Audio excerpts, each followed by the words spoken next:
It all goes back to Labor Day 2012. I knew I was going to get med boarded. I knew they were going to put me out, but I didn't know when. Then they called me in the office and said, we need your ID. And Sergeant Kaufman, you're no longer a member of the United States military. And when they took my ID from my hand, so who was I? Now I don't have that anymore. And I knew when I got home, I was going to have to hang up that uniform for the last time. It was going to go in the closet and I'm never going to wear it again. So I felt like I failed my wife. I failed my country. I failed myself. And I was like, you know what? I'm still on orders for the rest of the weekend. So if I die, my wife gets $100,000 or whatever it is. She'll be taken care of, because I had a brand new 6-month-old daughter. I have 2 sons. And I figured if I die today, while on orders, they'll be taken care of.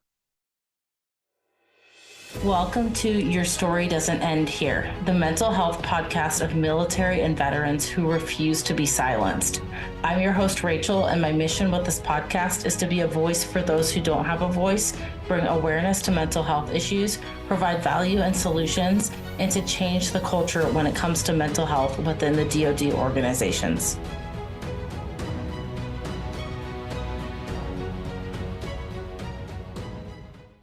Hey everyone, thank you so much for coming back for another episode of Your Story Doesn't End Here. Today's guest is Richard Kaufman, who has personally come back from drug addiction, alcohol, homelessness, blindness, and a traumatic brain injury. Now he has a top 0.5% globally ranked podcast. He's the author of a 2-time top-selling book and is an in-demand resiliency speaker. Richard and I actually connected, oh goodness, I want to say it was a year, maybe over a year ago, and I was on his podcast. And I'm just so impressed, Richard, with everything that you have been doing in your space, in your growth. And I see you everywhere online. And it's so incredible to just see how you have evolved as a person. So I am so excited to have you here. Thank you so much for being on the show today. Thank you so much for having me. Guys, I want to apologize. I got to wear these goofy glasses. I only got 40% of my vision, so I got to use these stupid glasses. So I do apologize. Hey, it's all good. We use audio for most of the podcast, and I just use video for marketing here and there. So I think the glasses look great. I'll go with that. So Richard, tell us a little bit more about you. I know your bio is just a tiny snippet of everything that you're doing in your life. So tell the listeners more. All right, I'll give you a quick down and dirty, and then we can talk about whatever you want. My father left when I was 3 months old. My mother became an active addict, moved around a lot, 15 places in 13 years. Had my first drink at 11, full-blown alcoholic by the age of 13. Got thrown out of school for hitting a teacher in the head with a desk. Don't do that, guys. That's frowned upon. Joined the military because it was either military or jail. I actually did both when I joined the military. I did 2.5 years, got thrown out for being a drug addict, alcoholic. And then I got out. I became a really bad alcoholic and drug addict. I was looking at 5 years prison time for robbing a police officer, and that was pretty stupid. But he gave me a choice. He said, you could either go to jail or you can go to 30 meetings of AA. So I hit 300 meetings in a row. I haven't had a drink since 1988. So I've been sober going on 35 years now. Got back in the military, got in a lot of trouble again, not for being an alcoholic or drug addict, just for being an asshole. But because of what happened on that Tuesday morning at 8:48 on September 11, 2001, my whole life changed in that one split second. And I was due to be thrown out at the end of September 2001. But because of what happened, and we could talk about that later, that's when my life changed. My life changed at 8:49 on September 11, 2001. The military decided to keep me. I became Soldier of the Year. I became non-commissioned officer, served 23 years. Then I got blinded by a training accident. I lost 80% of my vision. And they medically discharged me Labor Day 2012. And that was the day that I attempted suicide. But my 6-month-old daughter saved my life. We'll probably talk about that later. But then, because I don't know, when when you're getting med boarded out of the military, sometimes you got to sit in a room for a couple months or a couple weeks, whatever. But I heard of a guy named Gary Vaynerchuk, and I got really interested in to find out what he was talking about.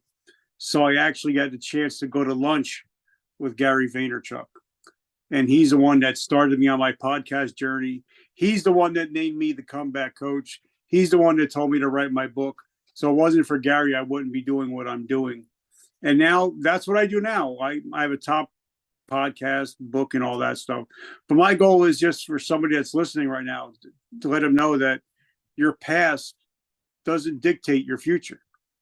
That what you do in this moment is where you're going to be 5 years from now. So that's why I love this podcast, because I love how it talks about is you define your future. And nobody else defines your future, not your wife, your husband, your kids. You define your future. So that's a little bit about me. And now we can go wherever you want to go. Awesome. Well, thank you. That was an incredible overview. And I'm sitting here taking notes in my head of, oh, I want to dive into that and I want to dive into that. But I think the first thing that I want to dive a little bit deeper into is you talked about how on 9/11, the military decided to keep you. And that was a massive turning point in your journey. So tell us a little bit more about that specific experience. Well, where I'm sitting right now, if I go stand on my front porch, I'm actually standing in the shadows where the Twin Towers once stood. So I'm literally 7 minutes from Manhattan. And we knew people that were in the buildings that day. We knew people that worked in the Pentagon. And when it was happening, because 8:48 is when the first plane actually hit, it was all live. There was no editing. You know, when you're watching it on TV, you can hear the bodies hit the floor. You can hear all the crashes. You can see them pulling the bodies out of the Pentagon. And as I'm watching it on my big screen TV, all my TA-50 is right next to the TV, because I got to turn my shit in because I'm being thrown out for the second time. And that's when it came to me, and I wrote about that in my book. I literally broke down in my couch and cried out. I said, Lord, you know, these people went to work. All they were doing was going to work. They're not coming home. You know, so that's what I decided. You know what, Lord, for the last 27 years, I've been living my life for me. Now I want to live my life to help protect those that can't help themselves. And that's when my life changed, literally from 8:49 that morning. My whole life has been about change, helping other people change, and helping people realize that it's okay not to be okay. And if you're not strong enough to take the arrows, I'll take the arrows for you until you're strong enough to go on your own. So that's what my whole life has been since 8:49 of September 11, 2001. And so you also mentioned that you hit a pretty low point where you attempted suicide as well. Now, it sounds like when you were serving in the military, take us back to that. It sounds like things were pretty good. I mean, you stayed in a decent amount of time before you essentially got medically discharged from the military. So talk to us about that second go around in the military. What was that experience like for you? And then we can kind of get into that suicide attempt part. But I want to learn a little bit more about why it is that you stayed in for so long in the military. Well, what happened was the day that I was about to be locked up for robbing a police officer, my uncle bailed me out. But now my uncle was somebody I really respected. He was in the Korean War. He was the boxing champion of the United States Army. He only had like a fourth grade education. So it was somebody that I really respected, and he died as a multi millionaire. But somebody I really respected. But as he was bailing me out, he said, "You know what? I know you didn't have what it took to be a military man." And it ate at me and it bugged me. I couldn't sleep at night for months. That's when I decided to try to get back in the military. And I'm probably one of the only people you'll ever know that gets thrown out for being an addict and gets back in. But, you know, I had an attitude problem because, you know, I'm here. I'm from the North. I'm from Jersey. And I joined the South Carolina National Guard. And these are all good old boys. And, you know, I got that Northern accent and I got the attitude problem. And they're like, wait a minute, Yankee, you know, just sit down and shut up. And that didn't go too well. So I made myself not fit in. And one thing I want your listeners to know is anything that's ever happened to me, It's all my fault. I accept everything that's ever happened to me. I take responsibility for every bit of it. Nobody's ever done anything to me like my mentor, Ed Milet, told me when we talked, Rich, nothing ever happens to you. It all happens for you. So whatever happened in my life, it was all my fault. But anyway, I get back in and I'm not taking it seriously again. I mean, I'm probably the only guy you're ever going to know that got 8 Article 15s, 2 field grades. But then after the morning of 9/11, I called my company commander and I said, I want to come and talk to you. And they said, yeah, we've heard it all before. But when I went in their office and I broke down and cried in front of him and the first sergeant, they seen something different in me. So they actually fought for me. And I'm still friends with both of them all these years. But that moment that's when I realized, because I had drill the next weekend, whatever the next weekend was, I had drill. So I realized I had to do something different. I had to do what I was doing wasn't working. So I actually got to drill 2 hours early. I stayed 2 hours late. Every drill I got there 2 hours early, stayed 2 hours late. And I started to see what the successful people do. And that's what the successful people did is they got there early, stayed late, and gave it 100%. They volunteered for everything. I volunteered for everything. I reclassed 3 times. I was the PP guy. I did all the piss tests. Whatever you asked me to do, I did because I wanted to become the ultimate soldier. But then after my training accident, you can't see, you can't shoot. So, and they tell me you're no longer Sergeant Kaufman. Well, wait a minute. If I'm not Sergeant Kaufman, who am I? Who is Richard? And I think a lot of veterans struggle with that once we hang up the uniform for the last time. Who are we? We're no longer sergeants, so-and-so, or major or colonel. Who's Richard? You know what I mean? And for me, that was the hardest thing to deal with, was trying to figure out, all right, what do I do now? I'm not that guy that was in the military for 23 years. I'm a PFC. I'm a private friggin' civilian now. And what do I do? And that scared just crap out of me. And that's why I decided to end my life on Labor Day 2012. So what happened with the training accident? Obviously, you mentioned traumatic brain injury and loss of vision.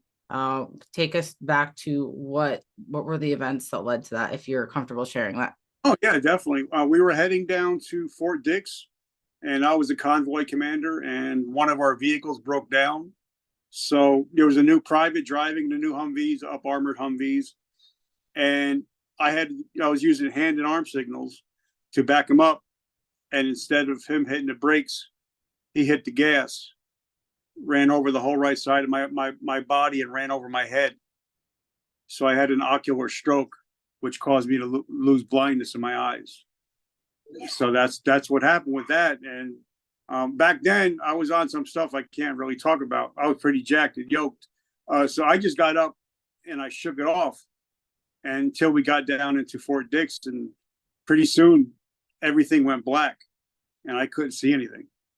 So that's when my whole life turned to crap, was that day. And the funny thing is, I never told anybody what happened because I didn't want to because I knew that his kid was a young private. I didn't want to ruin his military career because of a mistake he would have made. So I never told anybody that. I didn't tell the commanders anything. I never told them the truth because I didn't want to get this kid in trouble, because I knew at one point I was that young kid, but eventually he got put out for drugs anyway.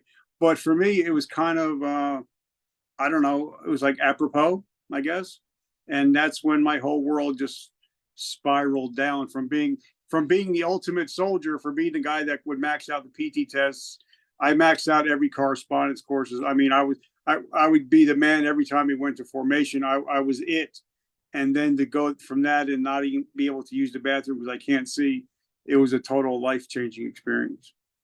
So talk to us a little bit more about how you dealt with that experience, because I think this is something that isn't necessarily talked about enough. When someone experiences a massive physical change. Like for me, for example, I got Bell's palsy after I got out of the military. That was a massive physical change of my face that was really hard to deal with. There's people that lose limbs in the military it's almost a whole identity shift, because you're almost a completely different person, because you have to learn how to deal with losing a limb, losing loss of vision, losing a function of your body. And obviously most people aren't going to handle that lightly. And you talked about how you went to end your life. And was it because of this specific event, or was it the separation from the military, everything combined? What led to that?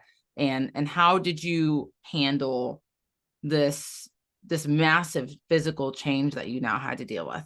I didn't handle it very well. I got to say, and I always say that my wife is my best friend. She's my bride. She's my everything. She's my rock.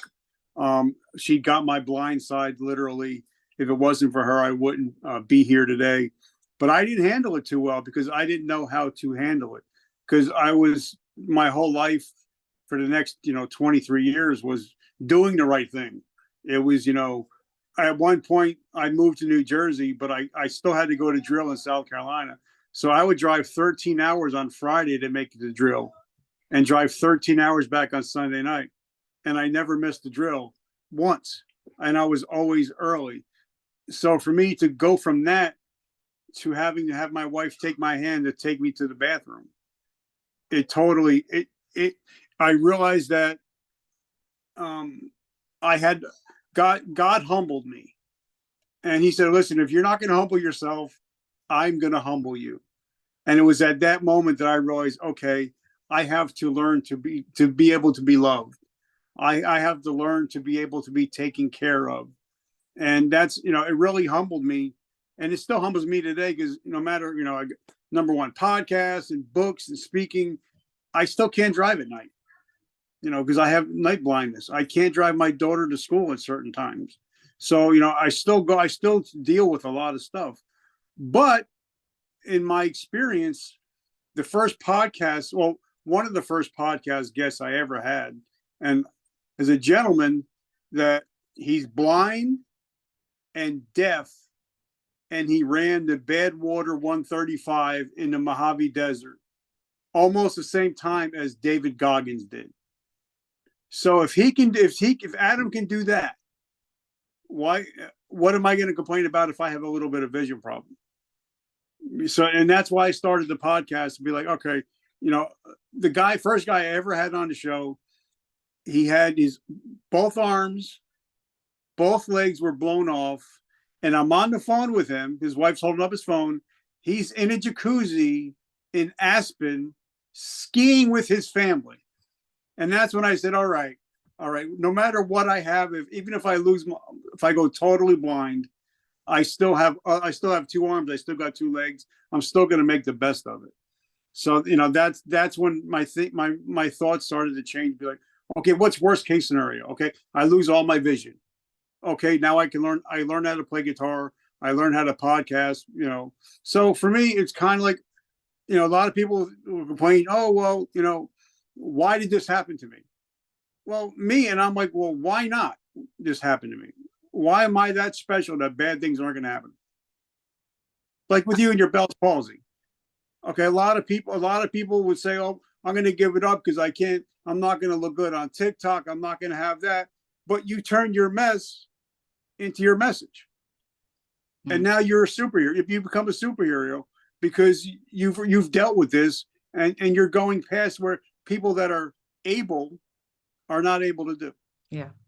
That's why I don't have a disability. I have a disability, because even though I can't see so great, my hearing is much better. Mm. You know what I mean? So I flip everything that's wrong. I flip it to the positives. I love that. It truly is all about mindset. And I actually talked about this with one of my last guests on a recent episode about how it really is just about how we look at things, because you see people out there in some of the quote unquote worst situations that have this incredible mindset surrounding it. And it really is just about what our perspective is. on how we're going to handle things and how we truly come back from that. So I love that you are the comeback coach, and I have gotten so much value from listening to the episodes of your podcast. And we'll get into talking about more about your podcast here towards the end of the episode, because I definitely want to give you a chance to plug that. But talk to us a little bit more about, you just said all these things about how you were able to shift your mindset around to see the positives and look past a lot of the negatives in your situation. But you at one point attempted to take your life. And you said that your 6-month-old daughter is who saved your life from suicide. So talk to us about that situation. What happened there? All right. It all goes back to, and if I get a little emotional, I'm sorry. It all goes back to Labor Day 2012. I knew I was going to get med boarded. I knew they were going to put me out, but I didn't know when. Then they called me in the office and said, we need your ID. And Sergeant Kaufman, you're no longer a member of the United States military. And when they took my ID from my hand, because we know whenever we got pulled over or if we ever needed ID, it was always our military ID. We never used our driver's license. It was always, so who was I? Now I don't have that anymore. And I knew when I got home, I was going to have to hang up that uniform for the last time. It was going to go in the closet and I'm never going to wear it again. So I felt like I failed my wife. I failed my country. I failed myself. And I was like, you know what? I'm still on orders for the next, for the rest of the weekend. So if I die, my wife gets $100,000 or whatever it is. She'll be taken care of. And my baby, because I had a brand new 6-month-old daughter. I have 2 sons. And I figured if I die today, while on orders, they'll be taken care of. So I decided bought a brand new Dodge Ram 1500.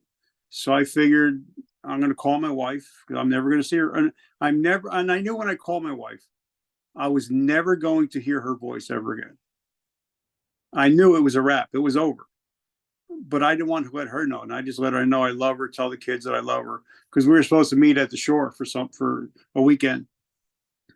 So my plan was, now guys, like Mike Tyson says, everybody's got a plan until you get punched in the face.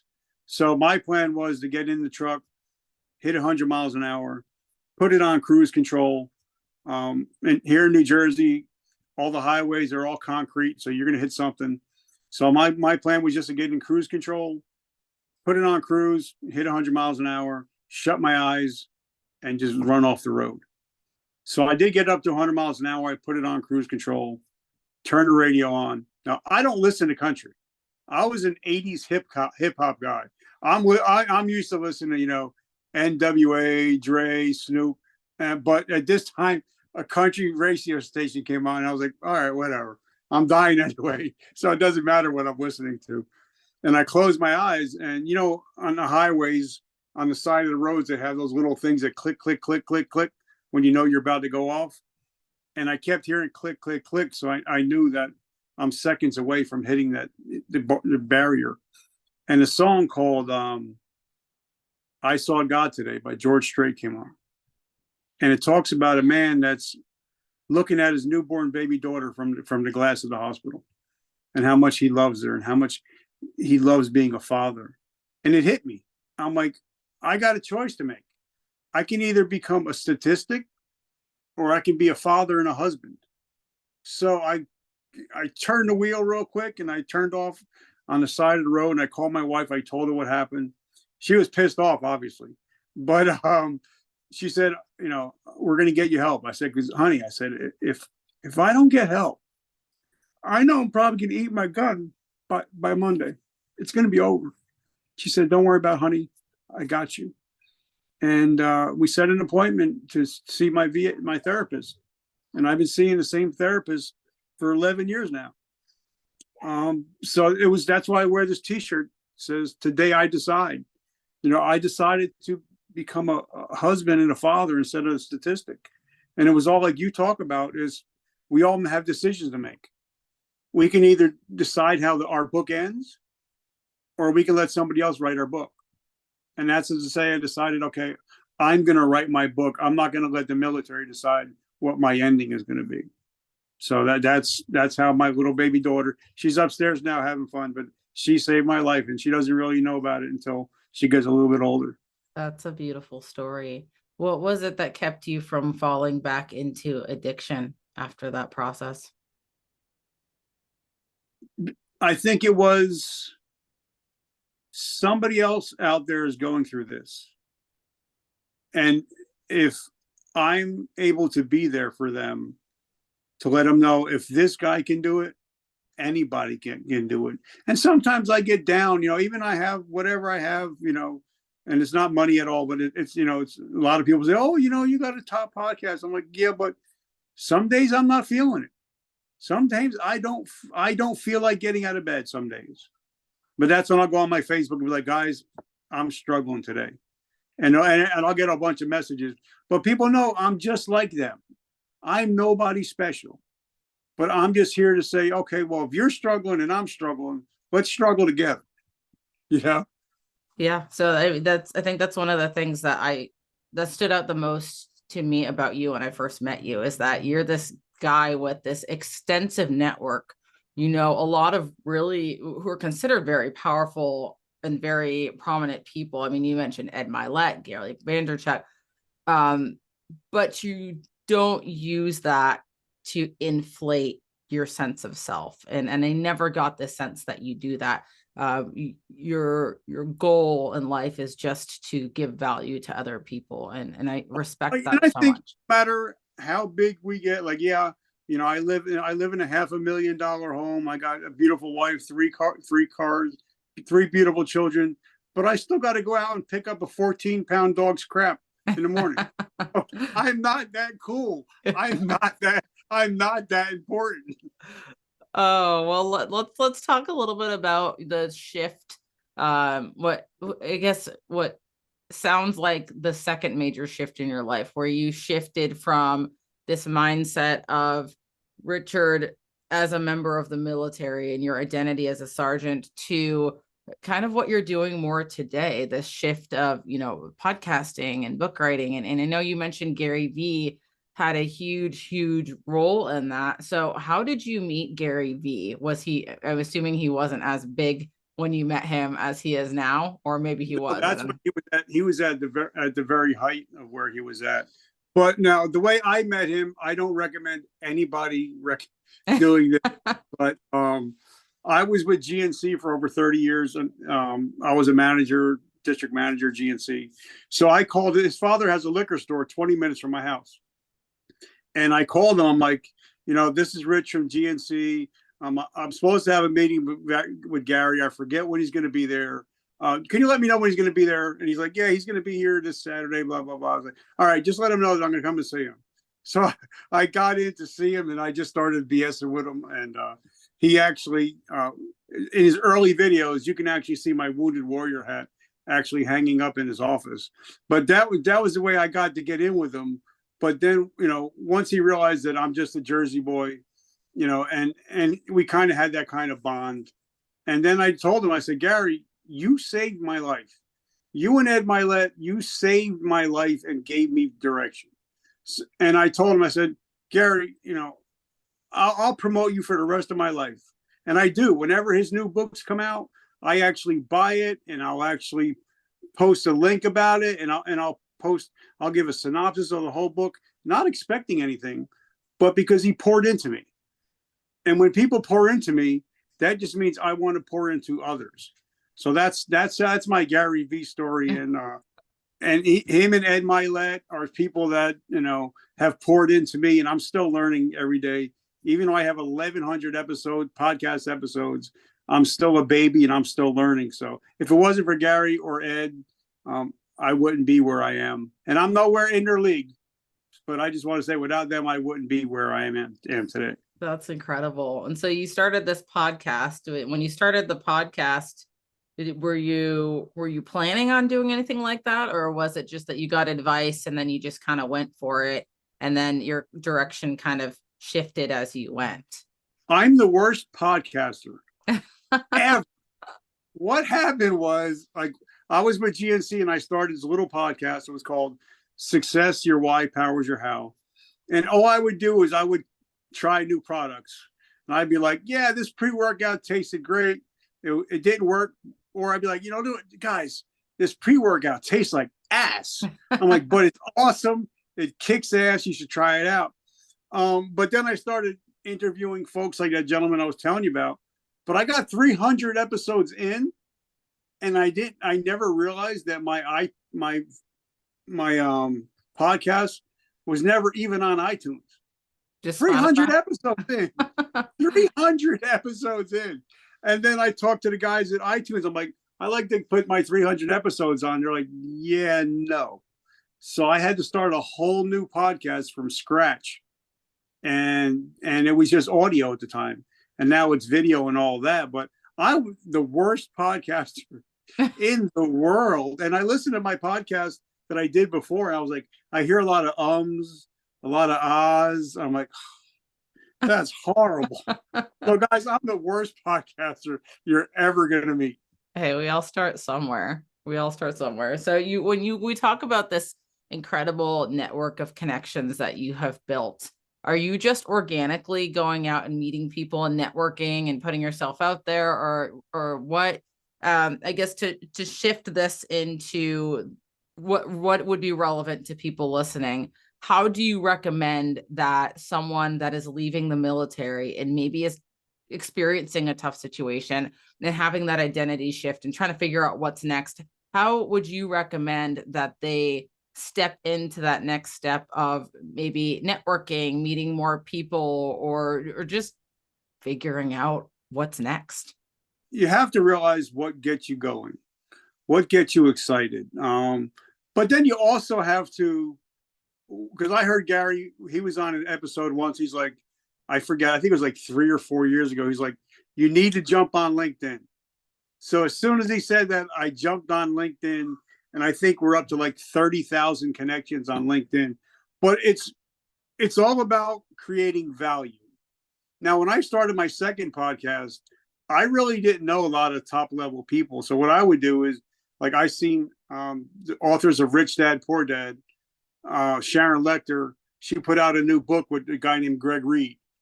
So what I did is I bought the book, I listened to it, I studied it, and then I promoted it on all my platforms with a link for them to buy, for people to buy it. And then I tagged them in the post. So what I did is I said, okay, Sharon, Greg, I love your book. I love what you guys are doing. And they seen me promoting their books. Their sales went up. And then I said, hey, Greg, Sharon, I'd love to have you guys to come on the show to talk about your book. They're not going to tell me no, because I'm promoting it for free. I'm not, even if they would say no, I got something out of the book. But still, I'm providing more value than I ever give. And for me, I think that's one of the reasons I'm a little bit successful, is because I always try to provide more value than I ever get. And I think if you're going to be successful in whatever you do, make sure if you have customers, under promise, over deliver. Make sure that, like, if you come on my podcast, I'm going to tell you, yeah, I'm going to put your episode on 12 platforms. I actually put it on 24 different platforms. And then when you're getting tagged everywhere and you're getting like 10 or 15 tags in 10 minutes, you're like, what the hell? He just said he's going to tag. He didn't say he was going to tag me on TikTok, LinkedIn, Pinterest, Tumblr, Flickr. So for me, it's kind of just, if somebody's going to give you time, make sure you're always over delivering. And I think you'll be successful whatever you choose to do. But like I tell my daughter, my 11-year-old, I'm like, if you want to be an artist, I just want you to be the best artist there is. I don't care, if that's what you want to do, as long as you want to be the best at it, make sure you become the best at it, and make sure you find the right mentors. Like for me, Gary, Ed Milet, Jordan Harbinger, Tim Ferriss, those are my mentors. Those are people that, John Lee Dumas, those are the guys that I want to be like. And, there's a lot of podcasters that I'm equal with or a little bit above. I really don't watch what they do because they can't get me where I want to be. And I think a lot of people, when they start out in business, they only watch what the people that are close to them are doing. They don't look at who the best is. If you're going to be the best professional wrestler, you want to look at The Rock. What is The Rock doing? You know what I mean? Instead of just looking at somebody just a little bit better than you or a little bit below you. I don't know. I don't know how that answer is, but I think that's how I feel about those things. No, that's a great answer. And I'm so glad you brought this up, because I think the military, I can't say the military itself promotes this. Maybe it does slightly, but the culture in the military would probably be the most appropriate thing to say. Promotes this attitude of show up, do your bare minimum, and go home. And a lot of people do that. Now, I can't say everyone does, because I met some phenomenal people in the military who did go above and beyond, and you could see the fruits of their labor from going above and beyond.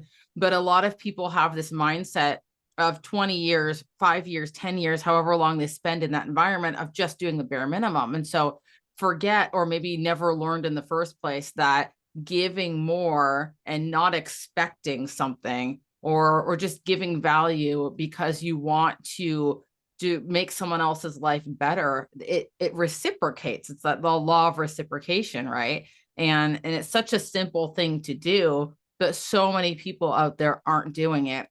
And so I'm so glad that you brought that point up, because I think if people implement that, there's so much value jam-packed in that. And that's how you get in the spaces with the people that you want to get in spaces with, without necessarily having to go buy a $3,000 ticket to a conference to watch them speak, where you don't get to necessarily meet them. You provide value in their life.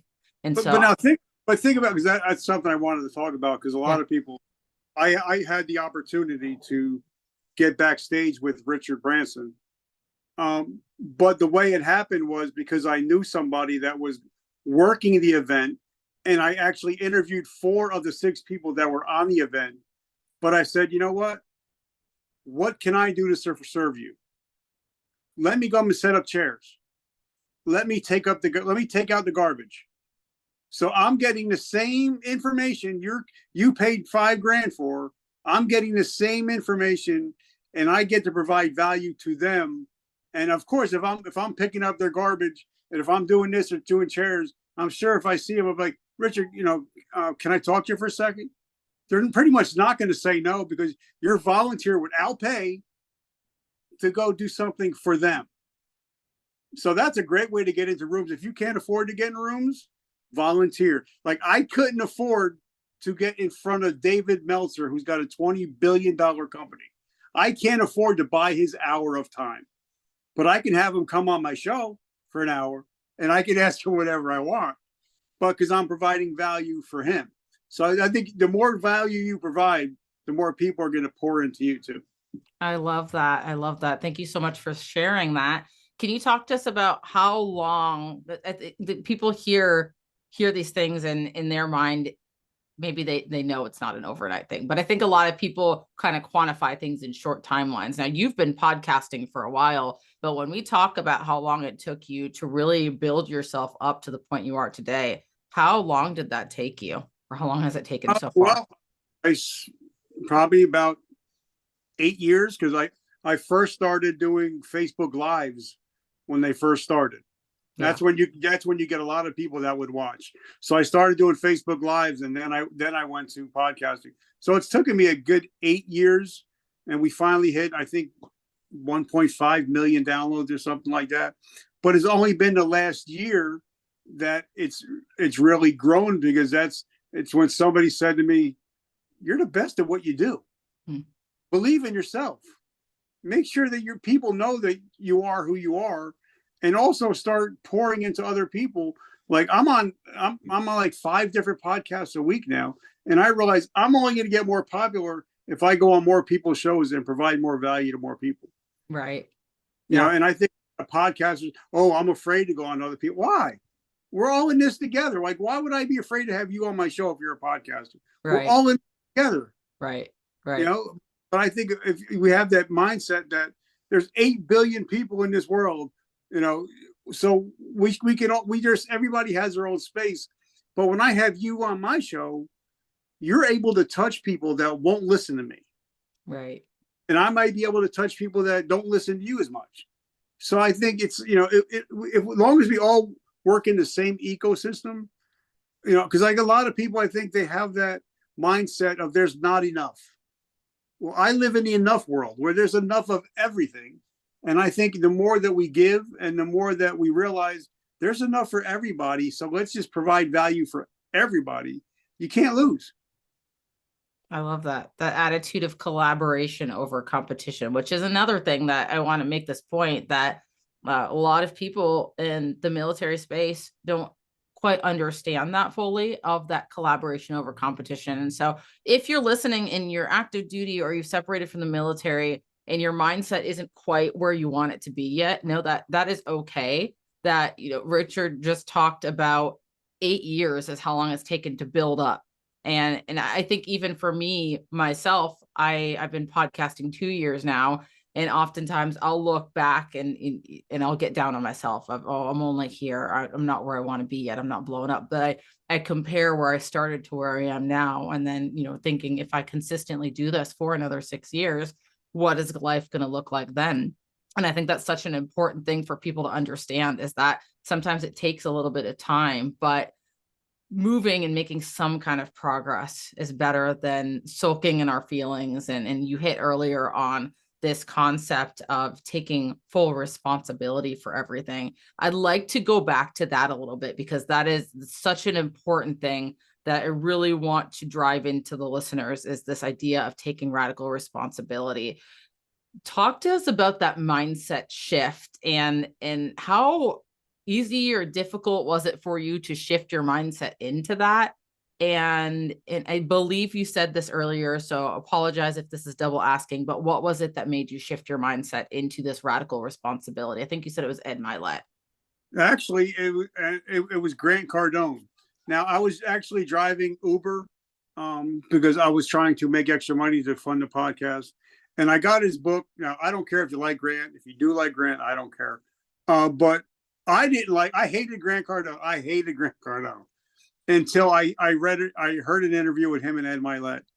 And then he talked about how when he was 20 years old, he was a crackhead. He was an addict. And he quit drugs and became addicted to success. And that's when I realized, I can understand where he's at now.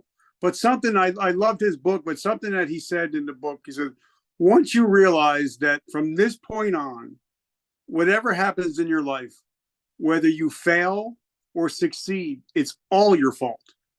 So once you take ownership from this point on, from hearing these words from our lips, everything that goes on from your life from this point on is your fault. It may not, something may happen to you, but how you react, that's your fault. So once you take ownership of everything in your life from this, if my wife's not happy, if my kids aren't happy, if the bills aren't paid, I take full responsibility. It's on me. And like I tell all my, because I just started a coaching program Monday. I tell all my clients, listen, guys, nobody's coming to save you. Nobody.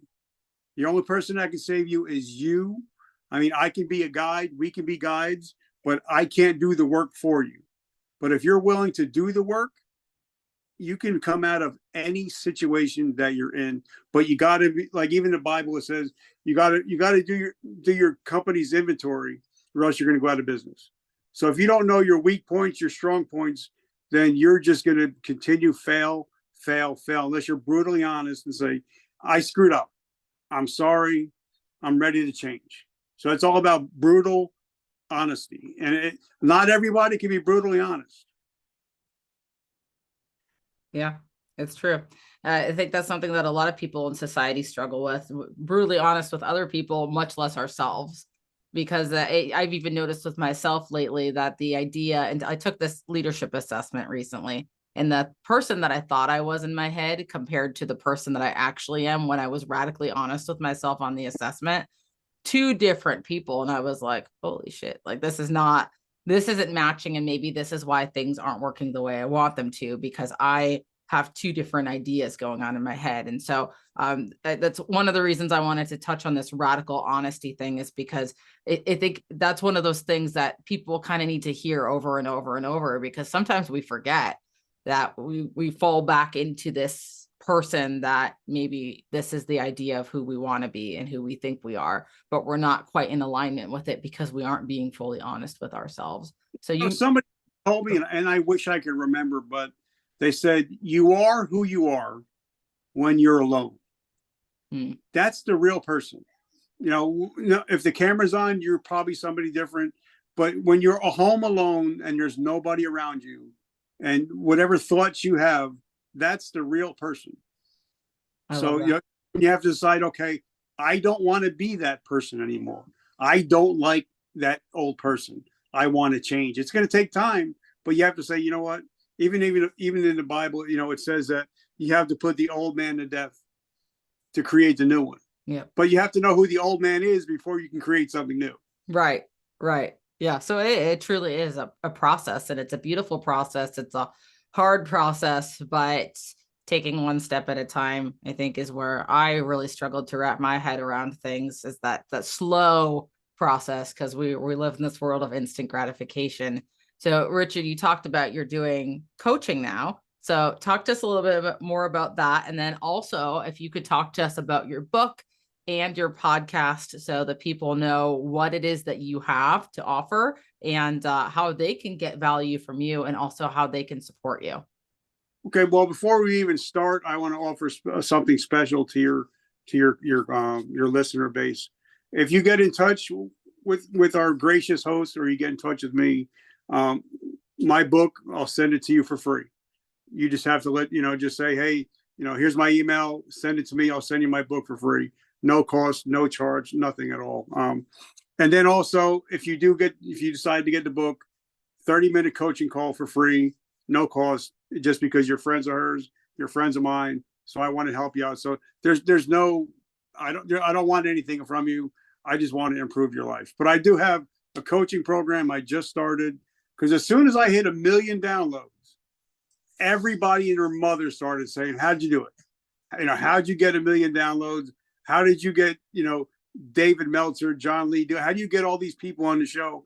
And how do you monetize your show? So that's when I said, you know what? I'm going to create a course, an 8-week course where you can work directly with me, to where I'll actually coach you. Because I call it the 3 P's of podcasting: purpose, power, and also, because why start a business if you're not going to make a profit from it? So I teach people the 3 P's of podcasting. So, and I'll take you from starting it to monetizing it and to running it in 8 weeks. And you actually get to work with me. And it's through Zoom, it's through phone calls, whatever's best for you. And and what I do is because a lot of people say, I don't want to invest in a course. And I'm like, yeah, but I've done the work. I've spent over $50,000 in courses from John Lee Dumas, Eric Allen, Sean Douglas, Ed Milet, Gary V. So these people that I've paid thousands and thousands of dollars to learn from, and I'm willing to teach you how to do it. And I'm making sure that you don't have to go through the same potholes that I went through. You don't have to reinvent the wheel. I'll take you to where you want to be. And then what I started doing, which is totally different, I've never heard anybody do it, that once your podcast goes live, I'm actually going to run Facebook ads for your podcast to go right to you. Have nothing to do with me, but I'm going to set up the Facebook ads so you're getting all the downloads and has nothing to do with me. That's valuable in itself right there. Facebook ads get expensive. Yeah. So that's why, and I just started. I have 5 clients now. I have 5 slots. I've got 1 slot available. So if anybody's interested, just hit me up and I'll talk to you about it. And if I get on the phone with you and you're like, you know what, I'm not interested, that's great. We could be friends, right? Then it's worth it, because then I'll just have another friend. So it's a win-win situation. Yeah, absolutely. And your book, tell us more about your book. Well, what the book is, because Gary V, when I was about to leave, I said, Gary, what do you want me to do next? I'm the kind of guy, you give me an SOP, I'll do it. Military taught me to do an SOP, follow the directions. And he said, I want you to go home and watch the movie 8 Mile. I'm like, what? Because it was when the movie 8 Mile came out with Eminem. I'm like, okay. He's like, just watch the last 2 minutes and call me back. I watched the last 2 minutes. I'm like, Gary, I don't get it. I don't understand. He's like, I want you to write all the dirty shit you've ever done, and I want you to put it out in a book. and I want you to publish it. And I'm like, but why? He's like, because then nobody can ever throw dirt at you again if you already put it all out there already. Somebody might say, Rich, you were a drug addict. Yeah, but now I'm clean 35 years. Rich, you lived in a crack house. Yeah, but I own my own house. Rich, you've been divorced twice. Yeah, but I got a beautiful bride and 3 beautiful children now. So now you can't talk trash about me because I already told you everything bad about me. And and then I said, okay. He said, I want you to publish the book. So I published a book. It's called A Hero's Journey from Darkness to Light. The last 2 chapters, it's my story, but at the end of each chapter, it gives you life lessons on what not to do. And then the last 2 chapters are, what does depression look like? It's not what you think it looks like.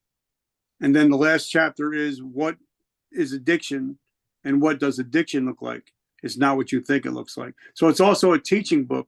But the best part is I make $0 off every book I sell.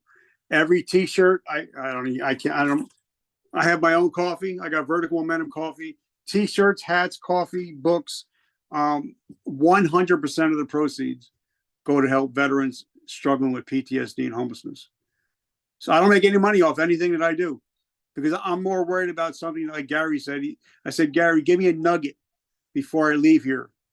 He says, your legacy will always be more valuable than your currency. And so now everything I do is for legacy. And if you're doing stuff for the good of people, you can't help but be successful. Even Zig Ziglar said, you can have anything you want in this world as long as you help enough people get what they want. So for me, that's my whole thing, is to make sure that there's not a veteran or a first responder that is going to take their life today. So that's my goal every day, is to make sure that I'm here to let somebody know it's okay not to be okay. And guys, if you're listening to this, you're struggling, hang up this phone right now, dial 988. You can get help right now. And it's this way you don't have to go through the holidays being depressed and suicidal. That's beautiful. In your podcast, we talked about it a little bit, but I don't know if we actually shared the name of the podcast. So if you want to talk a little bit more and let everyone know where they can I just got my new beanie. It just came in today. I love it. It says Vertical Momentum. And I did not come up with it. The name, my friend Daniel Faust came out with the name. And what it means is just, the only way to go is up. So why not have that momentum? Because once you start getting a little bit of momentum in whatever you're doing, it's just going to keep going. So that's how the name came out, with Vertical Momentum. It's on all your podcasts. It's on, I think, 32 different channels that it's on right now. So you could we're actually on the first 8 pages of Google. If you just put in Vertical Momentum, you're going to see the podcast everywhere. Wow. So that's incredible. I'm about to drop an episode as soon as we get off with my friend Eddie White. He's a 28-year veteran. He's going to teach you how to be a better father, a better husband, and a better mate, and how to raise children while being deployed and also while coming home.